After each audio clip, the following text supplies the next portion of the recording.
Hey guys, Aileen here from Homegrown Happiness. Welcome to February. I can't believe it's already the last month of summer. I feel like it was only just here and now we're already going to be saying goodbye to it before we know it. So this video I'm going to show you a little bit more what's happening in the garden and what's changed since my last video.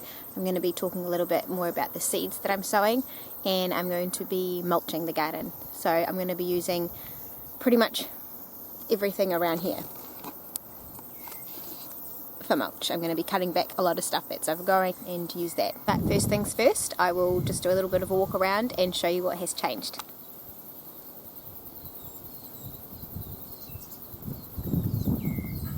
Okay, starting down here with the zucchinis. So that's just 2 of my plants. I've got 8 spaced around here and they've been doing really well. I've been keeping the leaves cut back as they grow new growth. I've been taking away all the old leaves just so they're not overlapping. And it just encourages airflow a little bit more and hopefully holds off powdery mildew from coming. Usually at some point all my plants succumb to it, but for now, fingers crossed, I can keep them there for a little bit longer. I have some other zucchini seedlings in trays that I'm sowing, and so they'll be planted out again soon, so I can hopefully have a autumn zucchini harvest as well. But for now, these plants and the others that I've got actually doing really well, considering they've been in here for quite a while now. And then intertwining with those are some of my pumpkins. So that's that baby bear pumpkin, and this one's all orange, so I can harvest this one soon. And I've got another bigger one here, and then another one where? There. So that one's doing really well, but I'm just going to be cutting away some of the leaves that are just mixing in with another pumpkin that's there, and the same goes here. Like I think this is 2 or 3 plants and they're all kind of mishmashed together, so I'm just going to be opening it up a little bit. And here are my beans, and they've been doing awesome. We have been having so many beans every day. Look, I can't believe I just missed these. I feel like I'm always trying to check and then more appear, so that's really cool. Continuously harvesting of beans also encourages more flowers to come, so they keep producing, as opposed to putting the energy into maturing the beans that are on the vine. So I've been quite good at that. And here is so those are the pumpkins, and here's some more zucchinis, more zucchinis, more zucchinis, and see how it's really, really compacted and all squished in together. So for me it's quite important to keep the leaves cut back. Imagine a massive zucchini plant here and then one right there, like that just wouldn't fit. So I keep it nice and open. And here I have sown some more beans about maybe 4 or 5 weeks ago, so hopefully they'll start climbing up soon, and there as well, so that when these ones are done I'll still have autumn beans. And here are my tomatoes, and I've been quite good at keeping these tidied.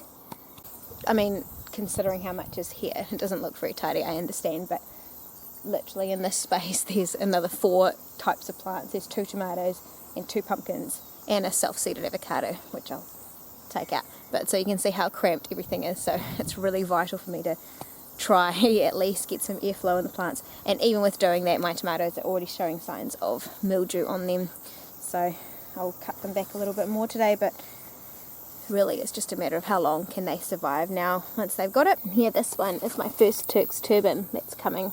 I'm really excited about growing this one this year. I've never grown it before. It looks like 2 pumpkins mashed together, and it's awesome.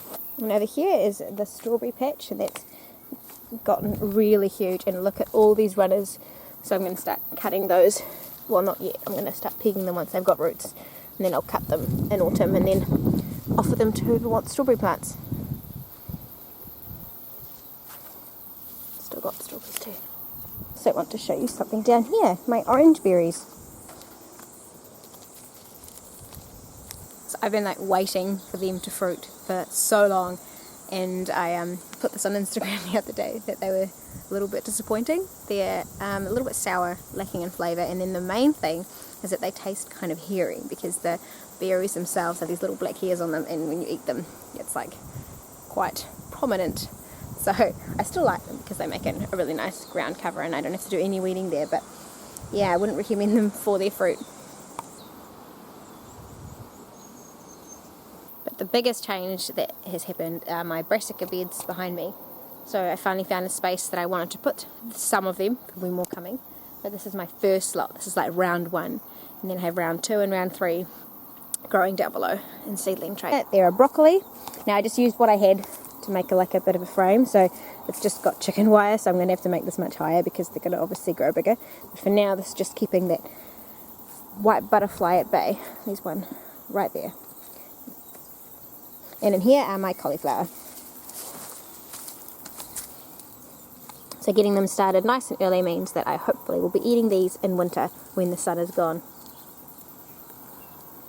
So one of the main things I'm going to be doing today is mulching, like I said. So that's when I grab all the leaves that I've cut back that don't show any disease. I wouldn't use the ones with powdery mildew, but then I'll just chop them, or if I've got just a big empty space that needs to be covered, I just literally just lay it down and then it'll break down, and that just stops the weeds coming through. It just blocks the sun.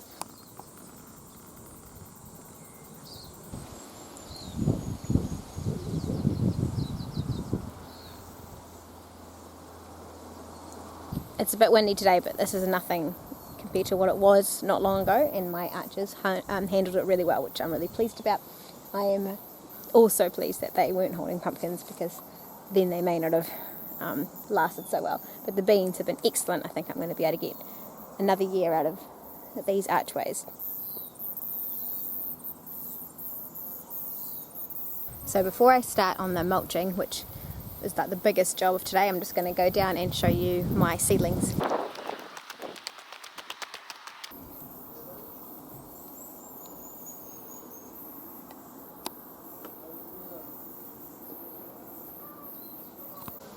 So I have some brassicas down there. I've got Brussels sprouts, cauliflower, broccoli, kohlrabi, kale, and then I also have some beetroot.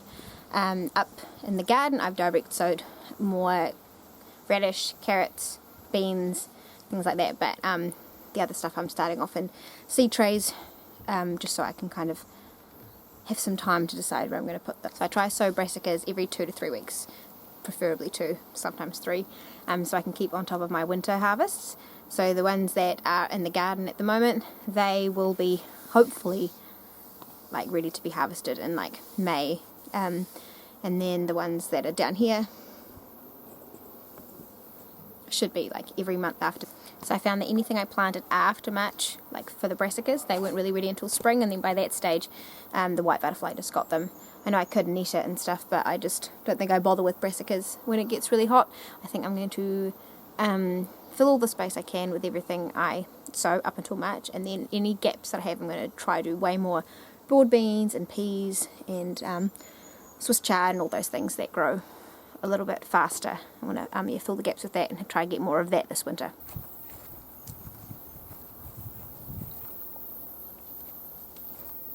So one of my most successful things this year was this corn patch here.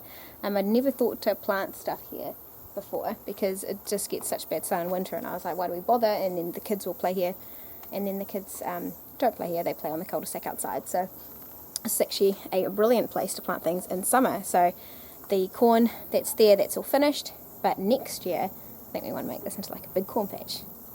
So in that bed is the finished corn, kumara and cucumber, and maybe the odd self-seeded pumpkin in there as well. So today I'm going to just chop that corn down at the root level, and then I'll use those plants up in the top garden as mulch.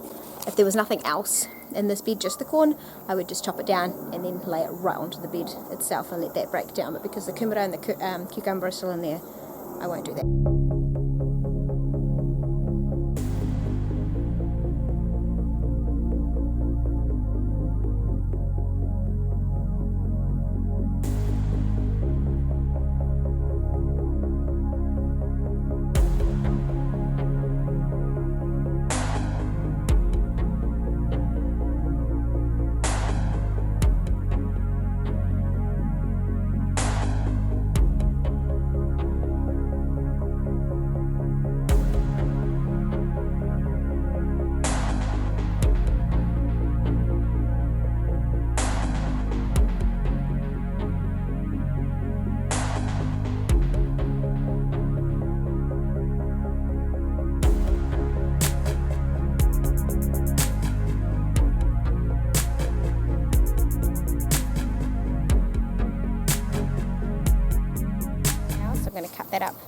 fine as I can be bothered to, and lay it around as mulch. I still need to prune my tomatoes, but like I mentioned before, they have signs of powdery mildew, so I'm not going to be using those as mulch.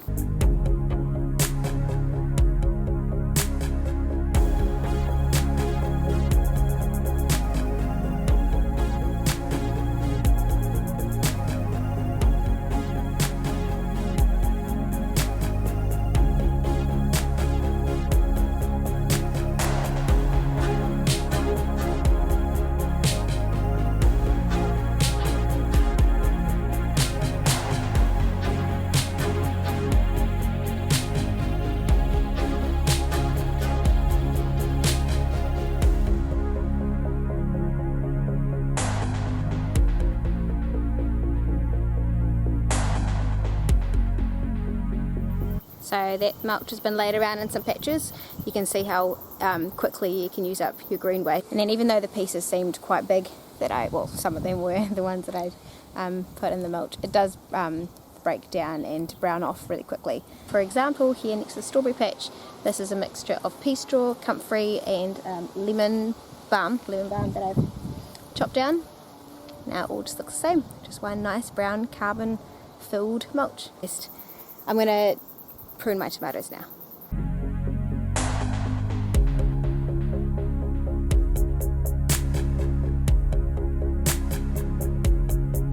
I think I'm going to end the video here because the wind is really picking up, but I hope you guys have a wonderful February and see you next time.